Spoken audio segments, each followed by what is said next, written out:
In the end, I think there's probably what I call the equity literacy equation, 3 parts that are going to make this work. One is goodwill or the desire for justice. How many of you have the desire for justice? Raise your hand if you have the desire for justice.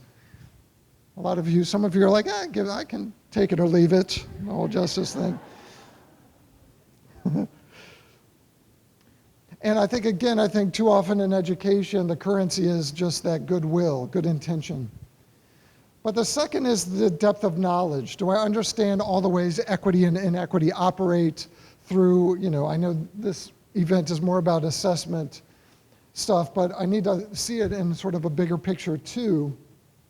And then the commitment to action, not just the belief. And individuals and institutions, if you can put all that stuff together, then you have a chance to create equity and justice.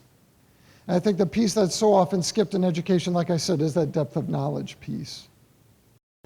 And I want to say one more thing about what I was saying earlier, because sometimes people hear my take on all the celebrating diversity stuff and they say, well, shouldn't we be celebrating diversity? And here's the mindset. And again, this is an ideological position, I think.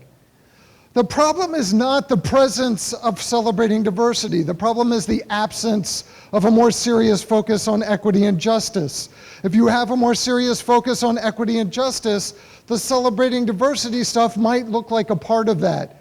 But think about a student who's saying, you're asking me to participate in this mix it up at lunch thing, right? And nobody's attending to the ways I'm being marginalized here. In a way, that's just another way to exploit those students. So again, I'm not saying we shouldn't celebrate diversity.